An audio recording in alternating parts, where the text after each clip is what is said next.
이 시간 한 주간의 삶 속에서 또 저희 자녀들을 지켜주시고 붙잡아 주시면 하나님 감사를 드립니다. 어렵고 힘든 시기를 또 저희들이 살아오고 있지만 그러나 주께서 저희와 함께 계시지 아니한 것이 아니기에 저희들이 또한 믿음으로 이 신앙을 지키며 하나님 붙잡으며 나아갑니다. 하나님 드릴 수 있는 예배 주신 것을 감사를 드리고 예배 주님 임재하셔서 저희들의 예배를 하나님 받아 주시옵소서. 흩어진 주의 모든 자녀들에게도 함께 하시기를 믿고 모든 말씀 예수님 이름으로 기도합니다. 아멘.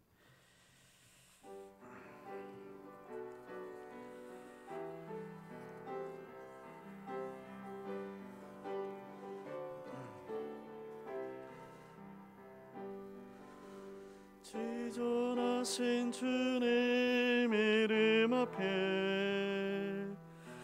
모든 무릎 꿇고 다 경배해. 거룩하신 주님 보좌 앞에 엎드려 절하세. 예수는 그리스도, 예수는 주, 하나님의 영으로 경배 드리리. 예수는 그리스도, 예수는 주, 하나님의 영으로 경배 드리리.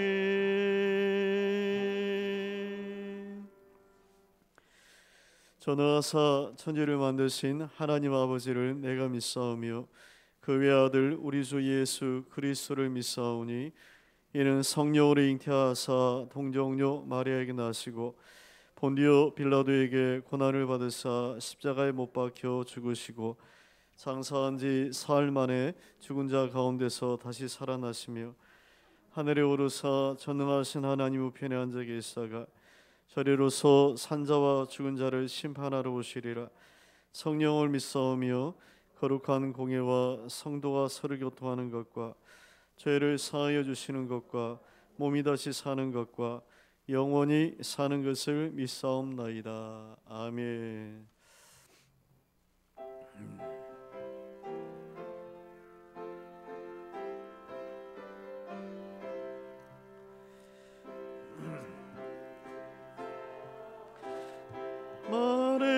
말해주세요.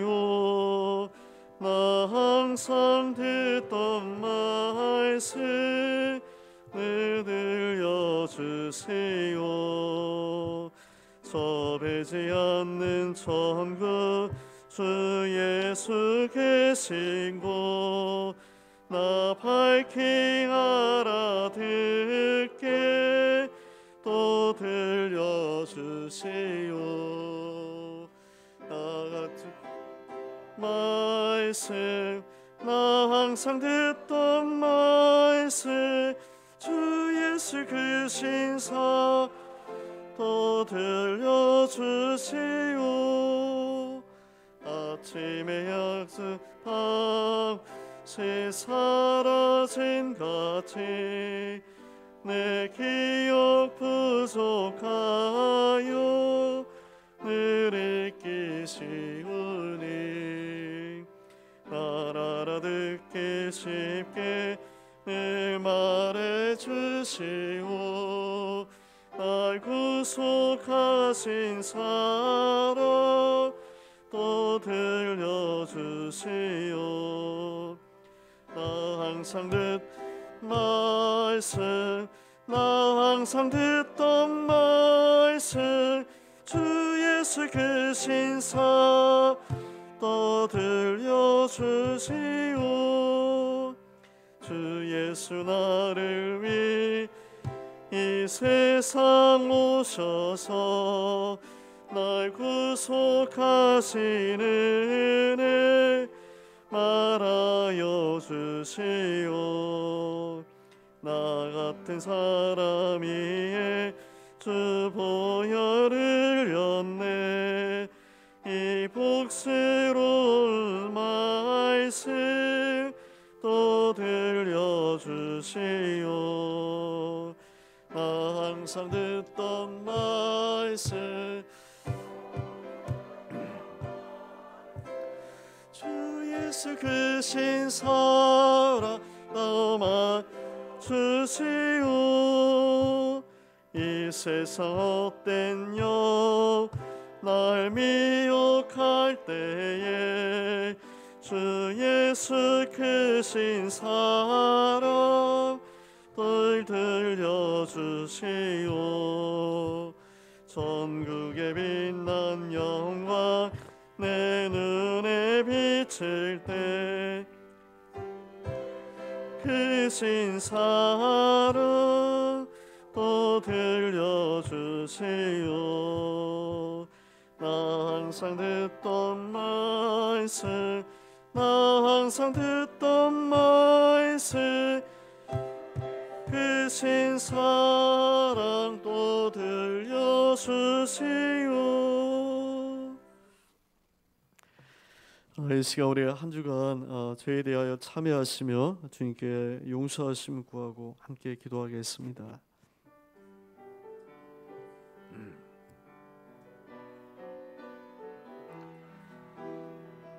주님, 모든 것을 버리시고 새로운 하나님의 새로운 죄를 세우시고 하나님을 인도하여 주시기를 하나님의 시간 구하고 도와옵나니 주님 하소서. 충만하게 죄 속에 거룩함을 태우시고 하나님 역사하여 주시기를 주님 기도하고 또 기도하며 성령 하나님의 시간 역사하여 주시기를 원하시옵소서.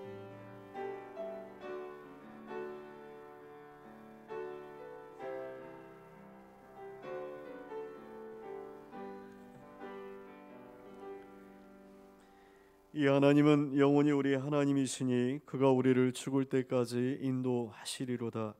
우리의 중보자 되시는 예수님 안에서 모든 죄가 사하여졌음을 믿습니다.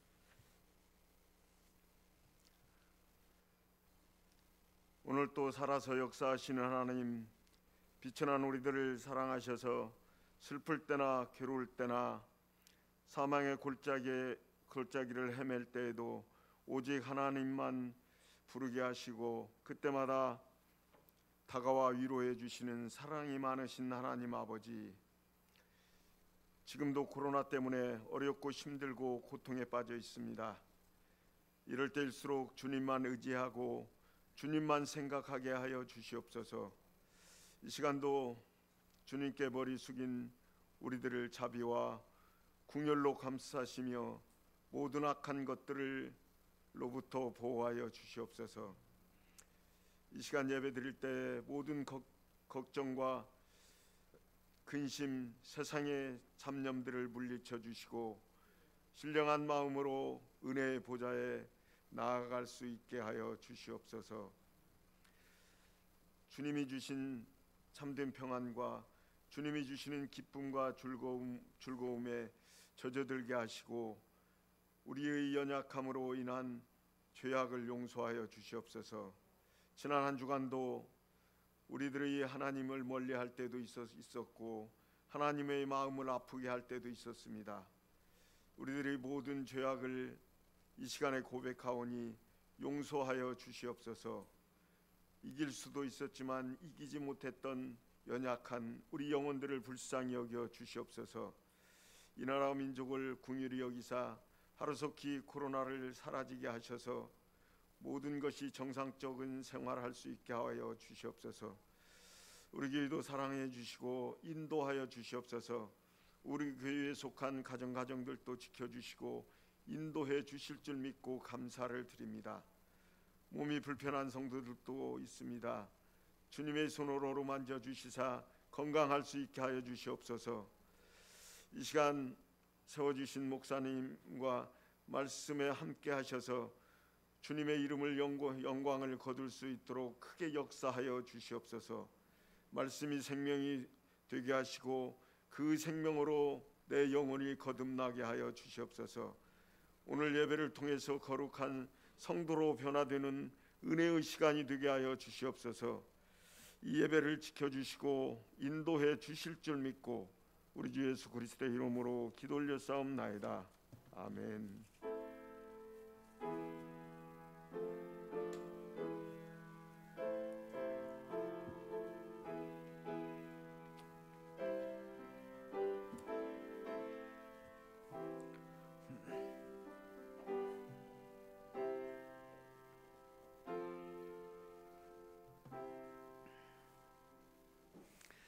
이 시간 우리 한영 함께 나누도록 하겠습니다. 좀 불편하셔도 일어나셔서 우리 주변들 한번 돌아보시고 한번 우리 평화인사 우리 손을 펴서 우리 축복 노래 같이 하시겠습니다.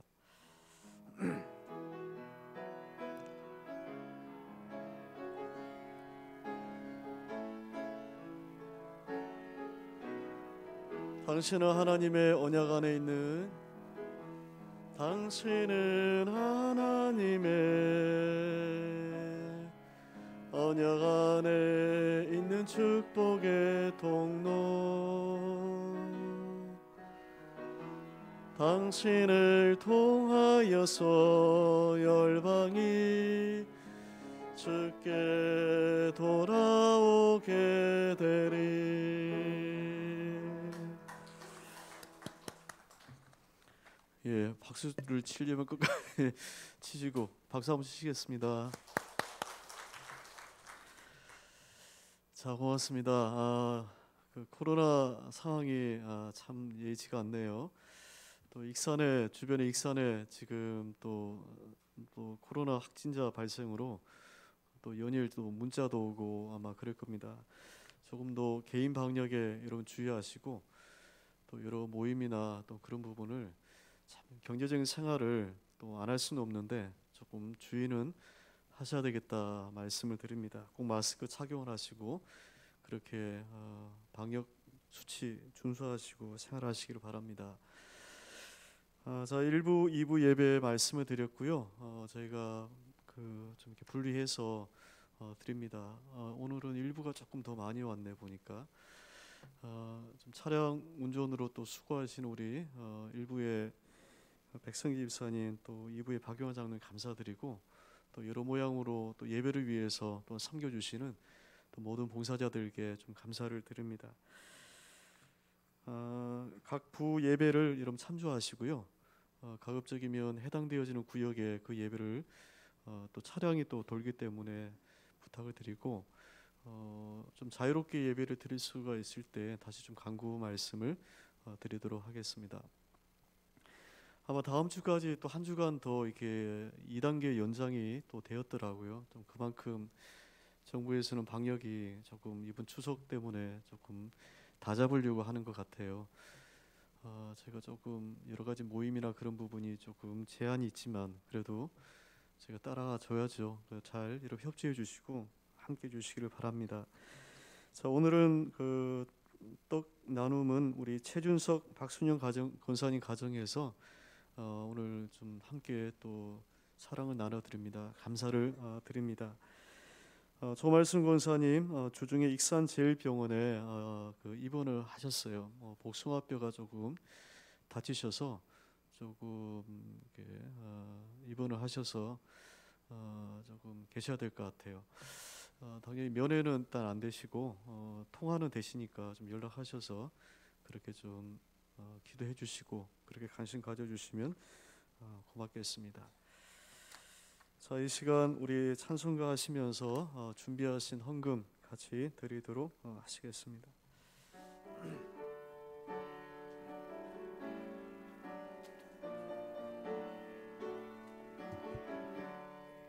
내 모든 시험 무거운 짐을 주 예수 앞에 아뢰이면 근심에 쌓인 날 돌아보사 내 근심 모두 맡으시네. 무거운 짐을 나 홀로 지고 견디다 못해 쓰러질 때 불쌍히 여겨 구원해 주리 은혜의 주님 오직 예수. 내 모든 괴로움 닥치는 환난 주 예수 앞에 아뢰이면 주께서 친히 날 구해 주사 넓으신 사랑 베푸시네. 무거운 짐을 나 홀로 지고 견디다 못해 쓰러질 때 불쌍히 여겨 구원해 주리 은혜의 주님 오직 예수. 내 짐이 점점 무서워질 때 주 예수 앞에 아뢰면 주께서 친히 날 구해 주사 내 대신 짐을 져주시네. 무거운 짐을 나 홀로 지고 견디다 못해 쓰러질 때 불쌍히 여겨 구원해 주리 은혜의 주님 오직 예수.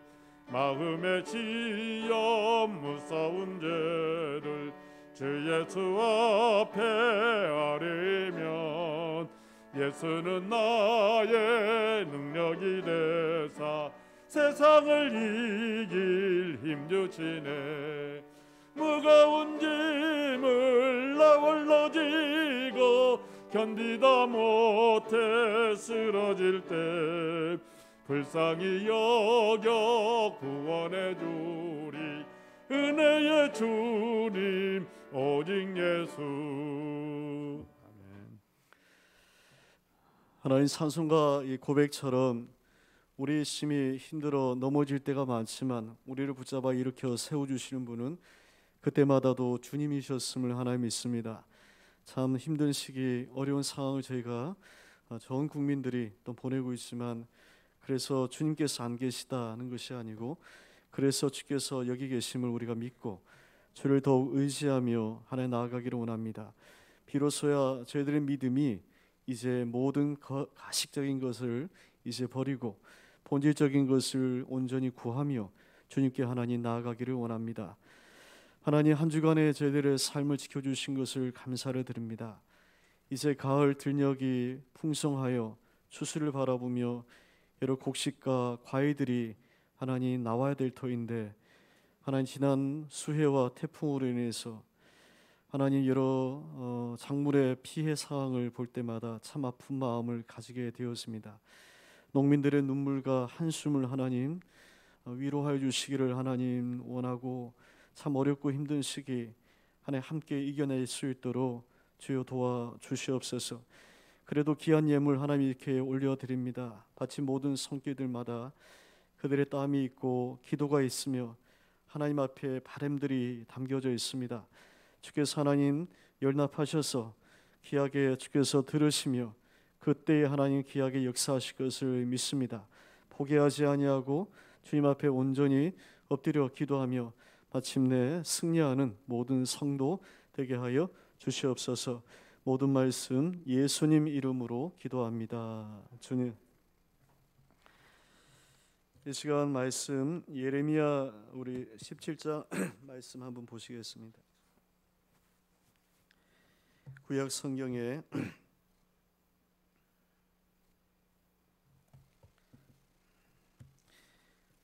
오늘 5절 말씀, 제가 가진 성경은 1077쪽을 보시면 됩니다. 5절 말씀에서 8절까지 제가 먼저 읽겠습니다. 여호와께서 이와 같이 말씀하시니라. 무릇 사람을 믿으며 육신으로 그 힘을 삼고 마음이 여호와에게서 떠난 그 사람은 저주를 받을 것이라.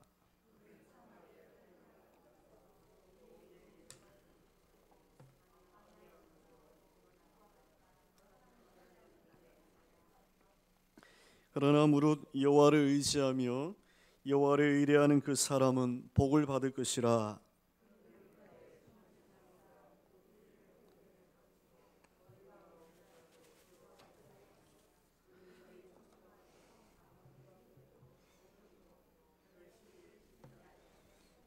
아멘. 한 번 더 기도하지요. 하나님 감사드립니다. 이제 말씀 듣습니다. 말씀 안에 하나님 임재하시고 이 말씀 안에 위로하시고 힘주시고 또 한 주간의 삶 또 살아갈 수 있도록 하나님 함께하여 주시옵소서. 듣는 중에 하나님 말씀에 치유하심 있게 하시고 위로하시며 하나님 뜻께서 피할 길을 또한 내게 하여 주시옵소서. 모든 말씀 예수님 이름으로 기도합니다. 아멘.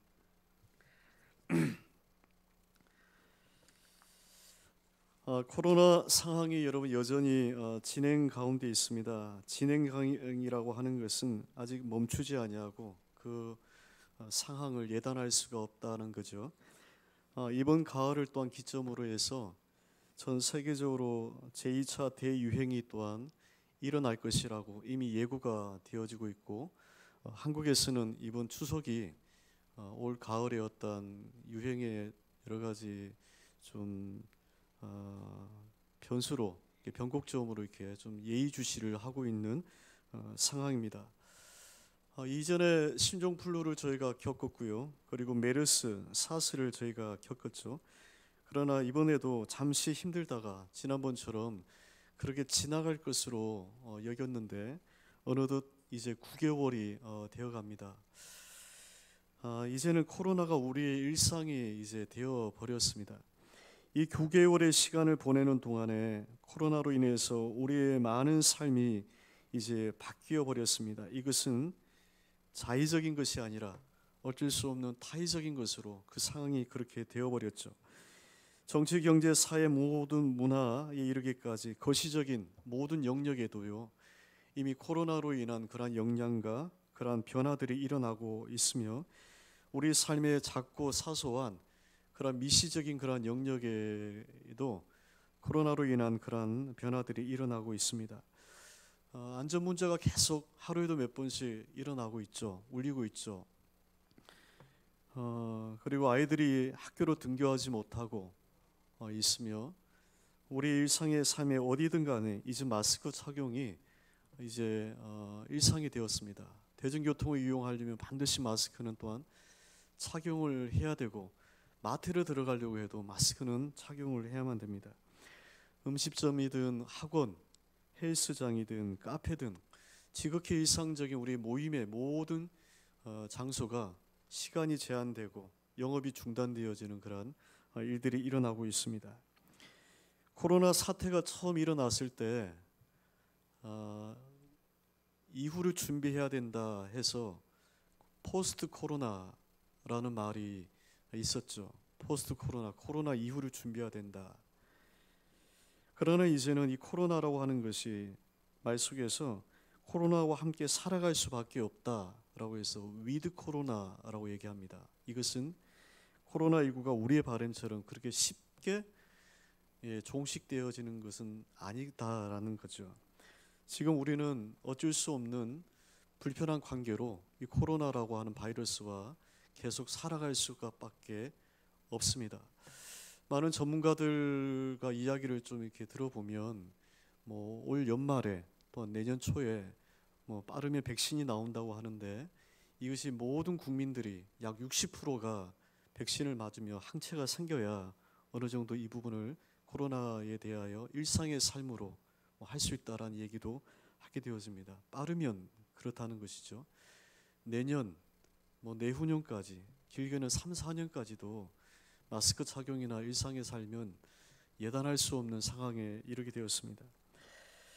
교회도 이전에는 한 번도 경험해 보지 못한 새로운 위기를 이미 경험을 하고 있습니다. 그것은 한마디로 모일 수 없는 교회, 비대면 예배입니다. 코로나로 인해서 교회가 가져진 가장 큰 위기라고 한다면 예배의 위기를 우리가 경험을 하고 있습니다. 매주마다 성도들이 모였는데 이 코로나로 인해서 이 모임이 제한되어지고 현장의 이 예배가 중단이 되었습니다. 현장 예배, 대면 예배, 비대면 예배, 예전에는 없던 말이었어요. 예배면 무조건 현장 예배였어요. 그 예배라고 하는 말 앞에 현장이 있나 비대면이나 이런 말이 없었어요. 코로나 시대에 있다 보니까 모여서 이렇게 드리는 예배를 현장의 예배다, 드리되 얼굴을 보지 않고 모이지 않는 예배를 비대면 예배다, 온라인 예배다, 이렇게 이야기를 하고 있어요. 초대 교회로부터 교회는 예배를 드렸죠. 교회의 가장 중요한 기능이 예배입니다. 교회는 예배를 위해서 여러분 모이는 거거든요. 초대 교회로부터 지금까지 교회가 드려진 예배 형태는 현장 예배였어요. 그런데 예배가 정확하게는 대면 예배가 이제는 코로나 상황으로 인해서 제한되어지는 상황에 이르게 된 거죠. 이 코로나 상황의 초기에는 한국 교회가 어떻게 대응을 할지 몰라서 허둥대어둥하게 되었죠. 그리고 여러 많은 교단들이 개신교는 난립을 했죠.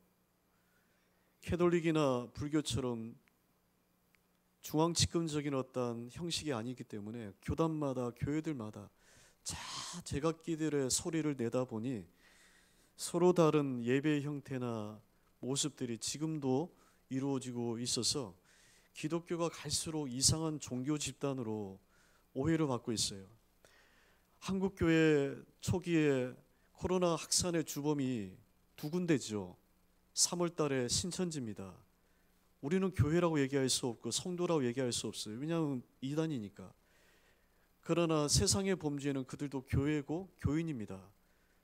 종교 통계청에서 한국인들 종교인들을 수를 계산을 할 때요, 5년마다 모든 이단들도 다 종교인으로 들어갑니다. 그러니 그렇게 이런 파악을 하는 거죠.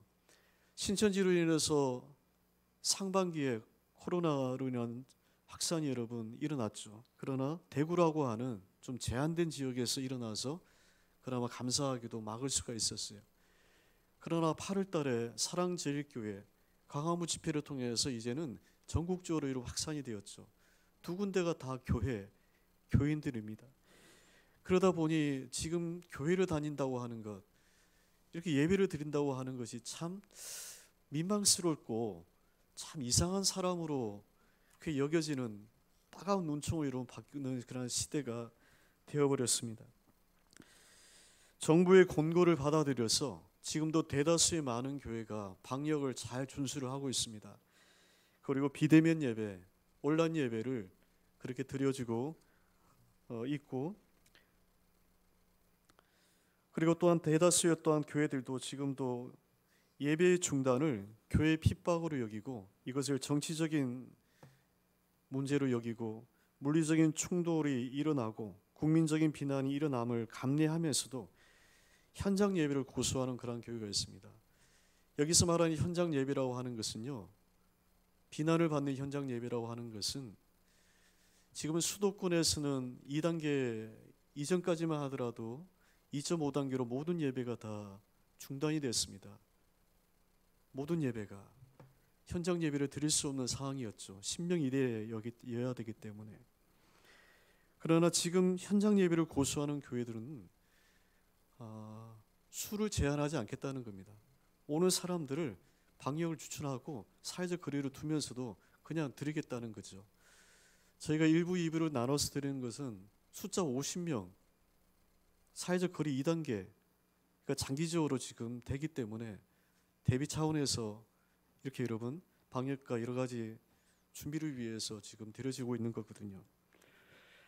신앙으로 복음의 진리를 지켜야 될 교회들이 정치적인 편향에 빠지게 되어지고 교회와 교인들이 코로나 확산의 주범으로 인식되어지고 있는 지금의 상황이 참 가슴 아프고 믿음을 가지고 있는 저희들에게는 참 오해받는 일이어서 참 어디다 하소연할 수 없는 그러한 일이기도 합니다. 세상 사람들이 볼 때는요, 교회 한 번 안 나가는 게 뭔 그리 중요하고 예배 한 번 안 나가면 대터인데 뭐 그리 대수롭게 뭐 그리 대단한 일이라고 굳이 정부에서 나가지 말라고 하는데 예배드리고, 코로나 감염의 우려가 있는데도 왜 그렇게 예배를 드리나라고 고개를 저으시는 분들이 있어요. 분명한 것은 방역의 지침을 따르고 정부의 모든 것을 지켜야만 되는 것이 맞습니다. 거듭 말씀드리지만 이것을 준수하지 않고 정부의 모든 방역을 하나의 사단의 적으로 간주하시고 이렇게 물리적인 충돌을 감내하는 이들이 있다는 겁니다. 교회가 뭘까 묻게 되어져요. 도대체 예배가 뭐죠? 묻게 되어집니다. 우리가 뭘 믿고 있나 묻게 되어집니다. 이 코로나라는 상황은 우리의 기본적인 지금까지의 신앙에 정말로 일상적이었던 모든 것들에 대하여 그냥 흔들어 가지고 다시금 묻게 되어지는 일이 일어납니다. 본질에 대한 다시금 우리로 하여금 추구로 하게 되어진 거죠. 교회 전문가인 에드 스태처라고 하는 분이 어떤 글에 이런 글을 썼어요. 제가 많이 참 공감이 되었습니다. 뉴 노멀, 포스트 이후 미드 코로나 이 시대 속에서 교회와 성도에 대해서 이야기를 하면서 이렇게 얘기했어요. 많은 사람들은 교회가 예전으로 돌아가지 못할 것 때문에 걱정을 한다. 어떤 이는 큰 교회도 같은 운명일 것이라고 말한다. 그러나 나는 교회가 다시 예전과 같이 될까 봐 걱정이다. 예전처럼 모이지 못할 것 같아서 걱정하고 있어요. 예전처럼 예배를 드리지 못하고 예배처럼 하지 못할 것 같아서 다들 걱정을 하고 있다는 겁니다. 그러나 이분의 말씀은 나는 예전과 같이 될까 봐 걱정이다라는 거예요. 지금의 이 코로나 상황은 우리의 일상이 더 이상 일상적이지 않다는 겁니다. 그럼 어떻게 해야 될까? 오늘 두 가지 말씀을 코로나 상황 속에서 우리 모임과 예배에 대한 신앙의 고백으로 두 가지 말씀 여러분과 함께 좀 나누고 싶습니다. 첫 번째는 이겁니다. 예배가 우리 이웃의 칼이 되게 해서는 안 된다는 겁니다. 지난 21일 충남 천안에 있는 한 교회에서 그 교회 안내문에 SNS를 통해서 많은 분들에게 좀 공감이 되었던 내용이 있었어요. 그 내용은 이런 겁니다. 예배를 드리면 죽인다고 칼이 들어올 때에 목숨을 걸고 예배를 드리는 것이 신앙이다. 그러나 예배의 모임이 칼이 되어서 이웃의 목숨을 위태롭게 하면 모이지 아니하는 것이 신앙이다 라는 겁니다. 기독교 2000년의 역사는요, 로마로부터 공산주의, 수많은 종교적인 핍박을 받았고 지금도 받아오고 있는 이들이 있습니다. 그들 국가들이 있어요. 그러나 기독교의 역사 속에서 한 번도 예배가 멈춰진 적은 없어요. 그럴 때마다 예배는 더욱더 드렸어요. 지하 카타콤에서 중국이나 북한은 지하 교회와 지하 가정에서 예배가 멈춰진 적은 없어요. 예배를 드리면 죽인다고 칼이 들어올 때 그것이 무서워서 예배를 드리지 않는 것이 아니고 목숨을 걸고 예배를 드리는 것이 신앙이었다는 겁니다. 그러나 예배 모임이, 우리가 이렇게 모이는 이 모임이 이웃에게 목숨을 위태롭게 하게 되어지면 그것을 모이지 아니하는 것이 신앙이다. 많이 공감이 되어집니다. 그래서 SNS 타고 많은 분들에게 지금의 기독교 눈살을 찌푸리고 있는 교회의 많은 모습들 속에서 한 교회 목사님의 시골교회입니다. 교회 코로나 안내문의 이 표지가 많은 분들에게 회자가 되어서 감동이 되었죠. 여러분, 우리에게는 신앙의 자유가 있습니다. 그것은 헌법에 명시되어져 있는 국민의 중요한 기본 법입니다. 법이 보장하고 있어요. 우리가 모여서 예배를 드릴 수 있는 것은 법이 보장하고 있어요. 예배의 처소를 세우고 예배를 드릴 수 있어요. 우리의 자유죠. 그러나 기독교 2000년의 역사 속에서 세상의 권력과 힘으로 복음을 가두고 탄압했던 지난날의 역사가 있었지만, 그러나 그 속에서도 복음은 꺼지지 않고 더 타올랐습니다. 예배가 중단된 적은 한 번도 없었어요. 한 번도 없었어요. 하나님이 사라진 적도 없었고 성도의 수가 줄어든 적도 없었고, 다만 변동된 적은 있었지만, 그러나 여전히 믿음의 성도의 수는 주님 다시 오는 그날까지 계속되어질 겁니다. 예전처럼 우리의 모임이, 예배가 여러분 현장으로 자유롭게 모일 수 있다면 이제는 더욱더 뜨겁게 모여야 되고 사모하셔야만 됩니다. 그러나 지금의 코로나 상황은 국가적인 방역 상황이잖아요. 이것은 정부가 신앙의 주적이 아니죠. 이것은 우리에게 다른 부분을 요구를 합니다. 여러분, 신앙의 자유가 있어요, 우리에게는. 그리고 공공의 안전이 있습니다. 지금 정부가 코로나로 인해서 예배와 모임을 중단하라고 하는 게 아니잖아요. 비대면으로 하라고 제안하는 거잖아요. 신앙의 자유가 있고 공공의 안전이 충돌할 때 우리가 어떻게 해야 될까?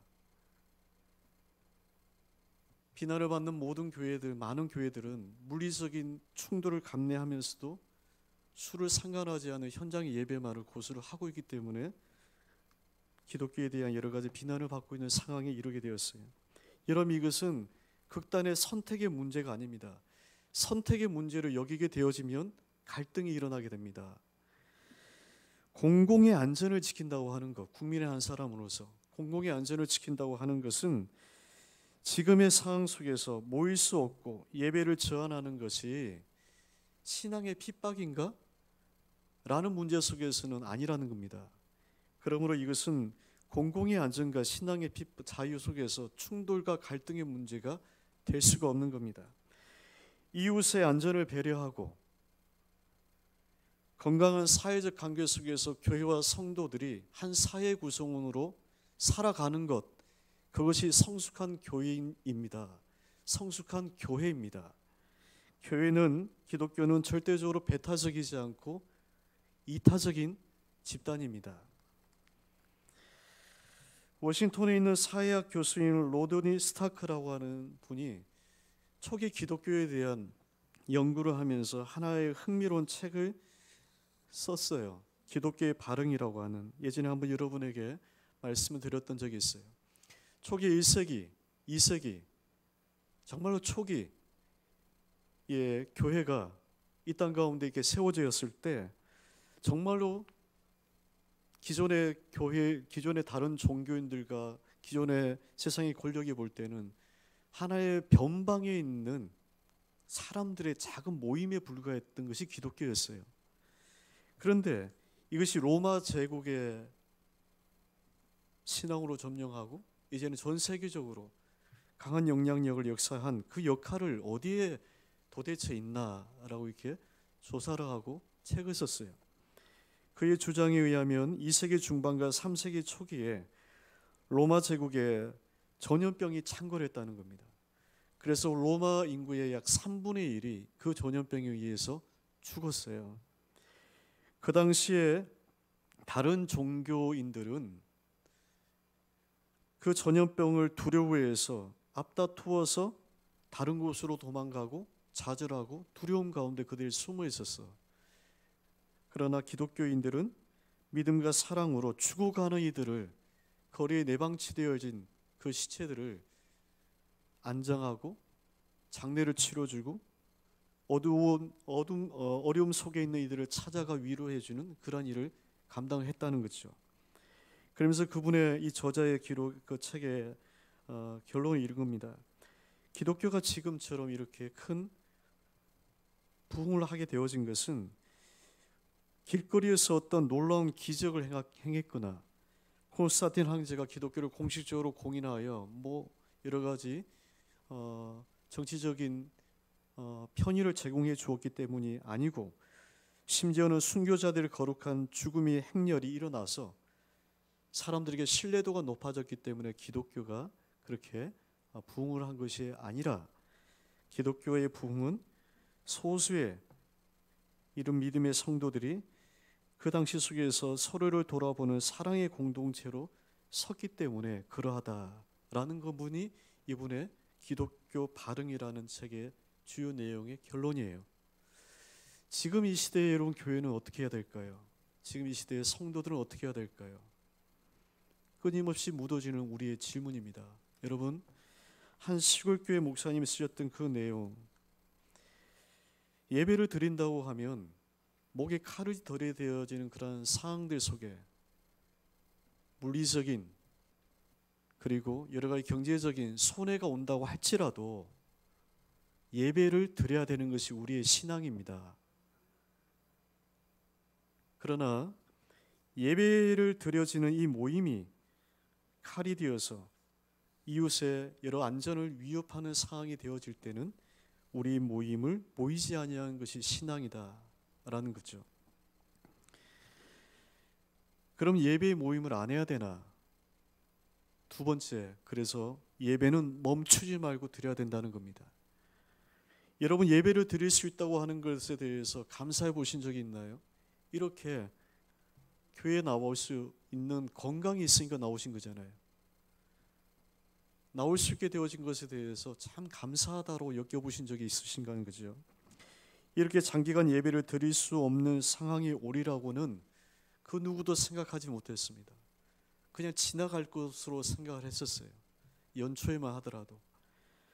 그러나 이제는 올 연말, 내년, 아니 내후년까지도 장담할 수 없는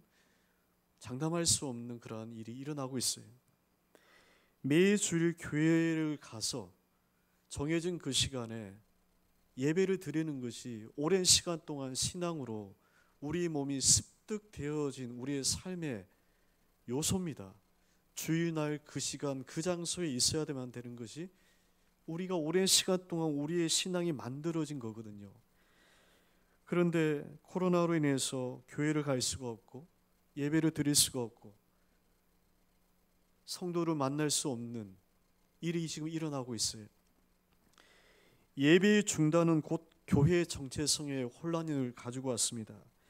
교회는 구원받은 성도들이 모여서 함께 신앙의 공동체를 이루는 우리의 신앙의 정말로 중요한 구심점입니다. 교회는 성전이 아닙니다. 교회는 건물이에요. 예배당입니다. 교회를 가리켜서 성전의 의미로 영적으로 부여할 수는 있어도 교회가 성전일 수는 없어요. 성전은 구약 성경에 나와 있는 것이 성전이에요. 교회는 예배당입니다. 예배당의 기능은 예배를 드리는 곳이에요. 예배를 드리도록 건물의 모든 기능과 모든 것이 만들어져 있어요. 모임을 위해서. 그런데 교회의 가장 중요한 기능이 예배를 우리가 매주일마다 드릴 수가 없어요. 성도들이 모여서 예배하는 곳, 이곳이 여러분 예배가 중단이 되어지고 있습니다. 정확하게는 중단이 아니라 제한을 받고 있어요. 똑같은 말이라도 여러분 이 말의 의향이 전혀 다릅니다. 예배가 중단되었다. 거듭 말씀드리지만 기독교 2000년 역사 속에서 예배가 중단된 적은 한 번도 없어요. 지하 가정에서, 카타쿰에서, 어두운 곳에서도 예배는 늘 있었어요. 다만 예배를 드리는 공간이 바뀌었을 뿐이었어요. 이스라엘의 역사 속에서도 주의 백성들이 함께 모여서 예배를 드리지 못했던 시기가 있었습니다. 바로 바벨론 포로 70년의 그 시기였어요. 남유다에 의해서 바벨론이 무너지게 됩니다. 왕궁이 불타고 성전이 불타오르게 되죠. 있을 수 없는 일이 일어나게 됩니다. 남유다의 마지막 예언자였던 예레미야가 한결같이 주장했던 심판과 멸망의 예언이 마침내 이루어지게 된 것이었어요. 그러나 남유다 백성들은 예레미야의 사역 30여 년 동안 예레미야의 예언의 말씀을 듣지 않았어요. 왜냐하면 그들 눈앞에 성전이 있다는 거죠. 하나님이 우리와 함께 하시는데 멸망할 수 없다는 것이었어요.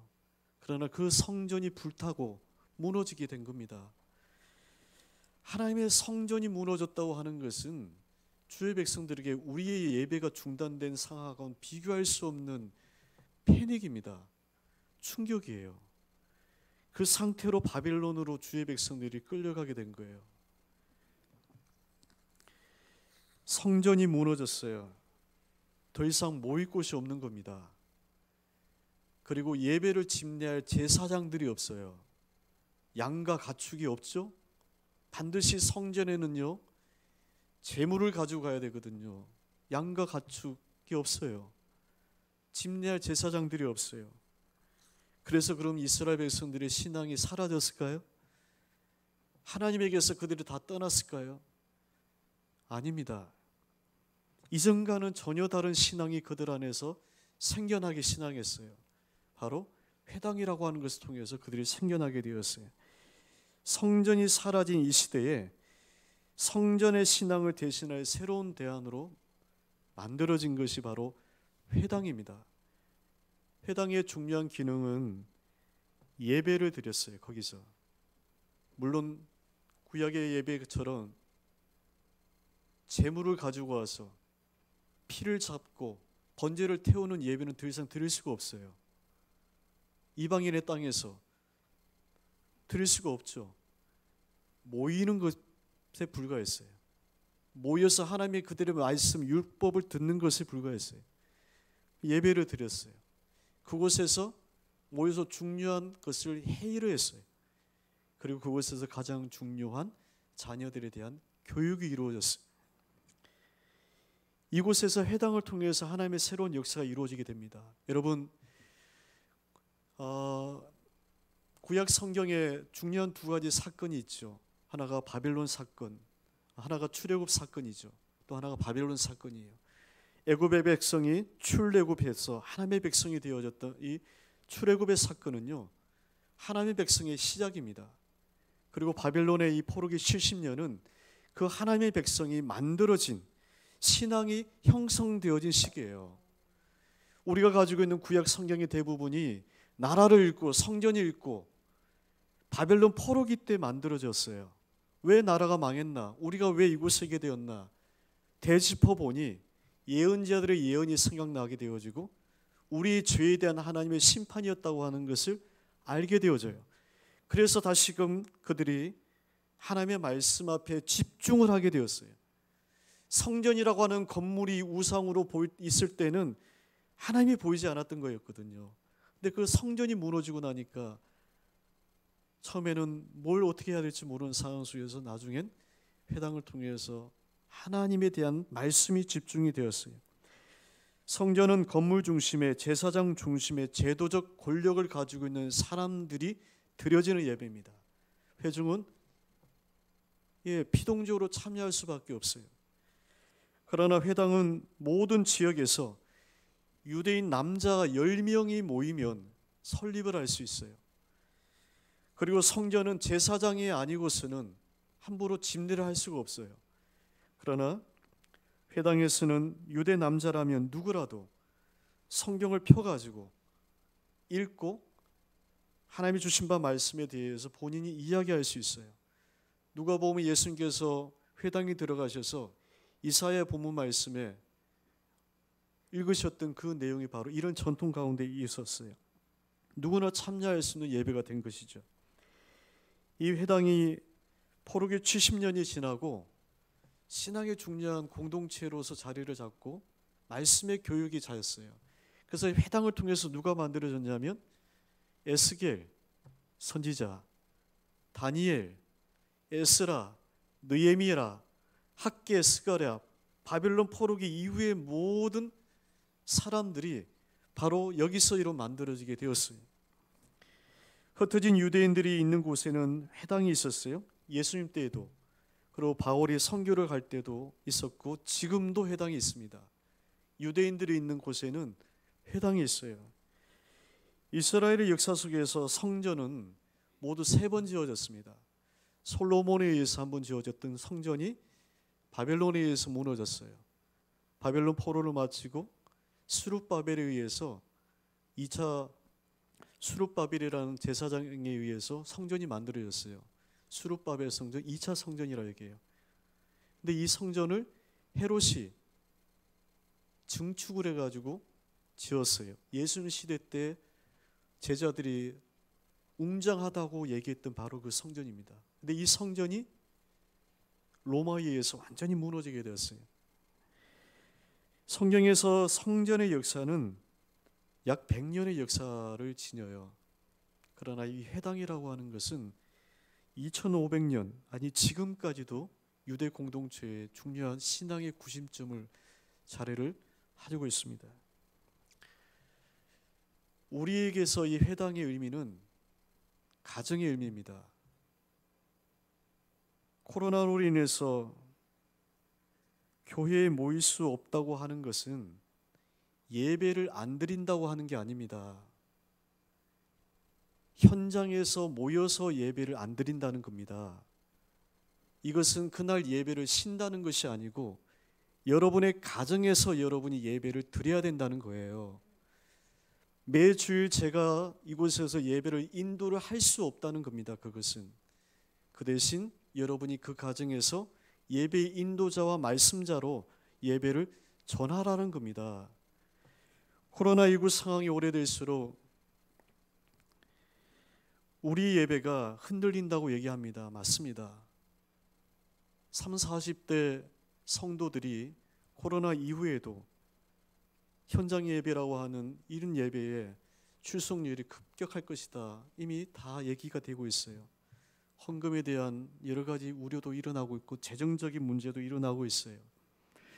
그러나 이런 중요한 것은 거듭 말씀드리지만 기독교 역사 2000년이 넘는 시간 속에서 예배가 멈춘 적은, 예배가 사라진 적은 한 번도 없습니다. 성전이 파괴되어서 성전에 모이지 않은 적이 있어요. 교회가 불타고 무너져고 그래서 교회라고 하는 공간 속에서 함께 모이지 않은 적은 기독교 역사 속에서 무수히 많았고 지금도 일부 국가에서는 그런 일이 일어나고 있습니다. 그렇다고 예배가 사라졌나 중단되었나? 아닙니다. 예배의 중단은 없어요. 주님 다시 오실 때까지 예배의 중단은 없어요. 현장이라고 하는 이곳에서 목회자가 인도하는 설교하는 그 예배를 예배라고만 한다면 그 예배는 중단된 것이 맞겠죠. 그러나 예배라고 하는 것이 목회자가 설교하고 침례하고 성가대가 찬양하는 이 공간이라고 하는 곳에서 모여지는 것이 예배가 아니라면 우리가 이미 구약에서도 보았던 것처럼 그 예배는 지금도 드려지고 있고 지금 이 상황 속에서는 드려져야 된다는 거예요. 코로나로 인해서 예배를 드리지 못했다고 하는 것은 핑계입니다. 지금 이렇게 예배를 드릴 수 있는 것을 저는 감사를 드려요. 그러나 국가 방역 상황에 따라서 우리가 또한 예배를 드릴 수 없는 그런 상황이 되면 또 여러분에게 문자를 갖게 될 겁니다.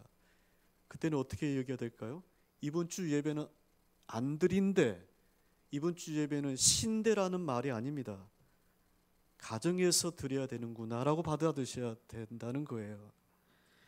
함께 모여서 대면의 예배를 우리가 드리지는 못하지만 그러나 그것은 홀로 여러분이 주님을 찾으셔야 된다는 겁니다. 다니엘이 바빌론의 포로로 사로잡혀 갔을 때에 그의 몸은 멀리 있어서 갈 수가 없죠. 그러나 다니엘이 자신의 방에 윗방에 올라가서 예루살렘으로 난 창문을 열고 예루살렘 방향을 바라보고 하루에 3번 그가 무릎을 꿇고 기도를 했다라고 성경은 기록을 하고 있어요. 이것이 신앙인의 올바른 자세입니다. 교회만 바라보지 마셔야 된다는 겁니다.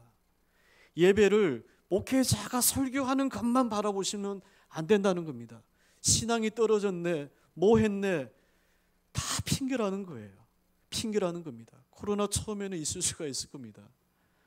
그러나 여러분 그것은 핑계일 수밖에 없어요. 핑계일 수밖에 없어요. 목회자는 여러분의 신앙을 곁길로 빠지지 않도록 말씀 안에서 도와주는 하나의 역할만 해요. 그러나 여러분을 견인하고 붙잡아 주시는 분은 목회자가 아닙니다. 하나님이세요. 여러분 안에 계시는 성령님이세요. 성령님께서 여러분을 견인하여 주신다는 겁니다. 그리고 여러분이 가정을 지키는 침례자와 말씀자입니다. 가정의 예배 처소를 버리시고 예배의 장소로 교회로만 택한다?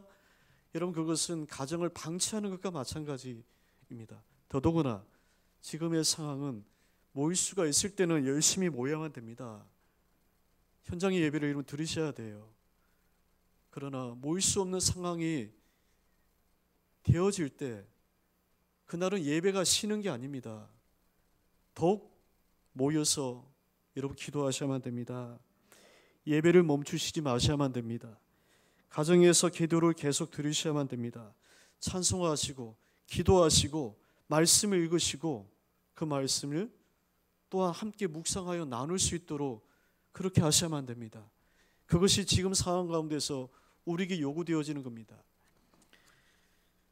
아까 말씀드렸던 것처럼 교회 전문가인 에드 스탠처라는 분의 말씀처럼 나는 예전으로 다시금 돌아갈 것이 걱정이다라는 이 말씀이, 그래서 저는 수긍이 가진다는 겁니다. 오늘 여러분 예레미야의 말씀은요, 무너져가고 있는 이 백성, 죄악의 이 도성을 향해서 예레미야가 끊임없이 선포하는 그 말씀 가운데 담겨져 있는 한 구절입니다. 오늘 7절, 8절 말씀 같이 한번 읽어보시겠습니다. 있습니다. 화면에 있죠. 시작. 그러나 물은 여호와를 의지하며 여호와를 의뢰하는 그 사람은 복을 받을 것이라. 그런 물가에 심겨진 나무가 그 뿌리를 강변에 뻗치고 더위가 올지라도 두려워하지 아니하며 그 잎이 청정하며 가뭄 후에도 걱정이 없고 결실이 그치지 아니한 같을 것이다. 물가에 심어진 나무, 참 좋은 말입니다. 물가에 심어진 나무, 뿌리가 뻗쳐서 물가에 가뭄이 와도 잎이 청정하고 결실이 그치지 아니한다는 겁니다. 가뭄이 올지라도 물가에 뻗어진 나무는 괜찮다는 겁니다. 코로나 때문에 핑계입니다. 이것 때문에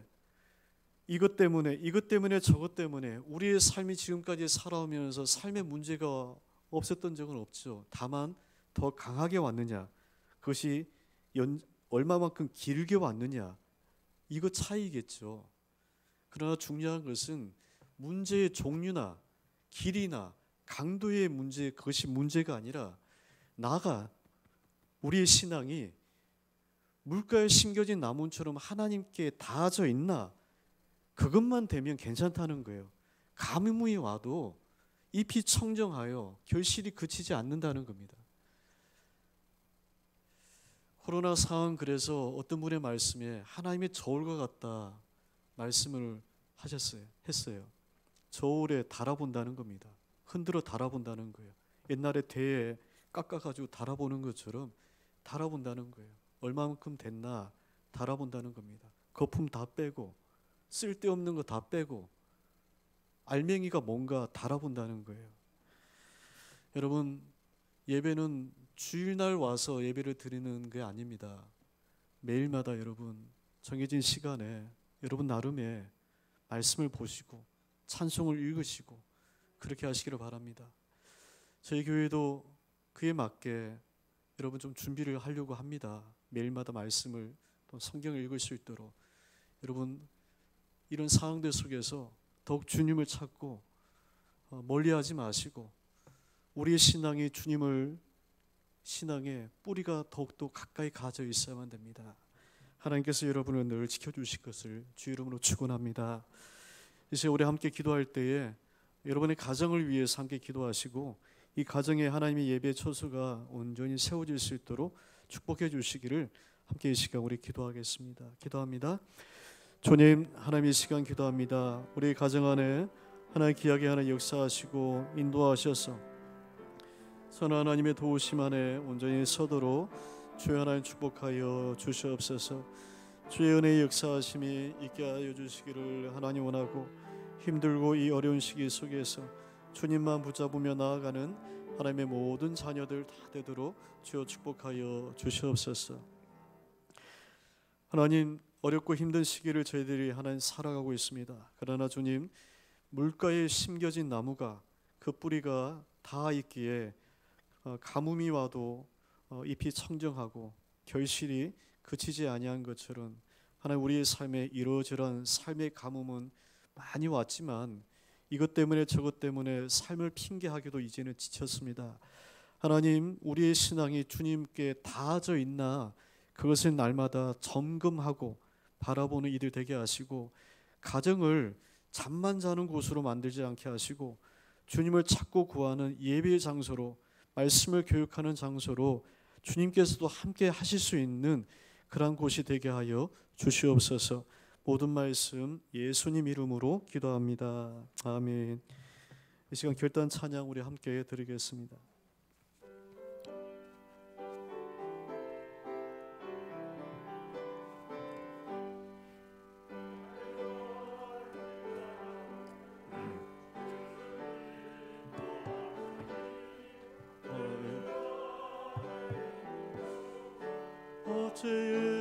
의심하리요 믿음으로 사는 자는 하늘 위로 받겠네.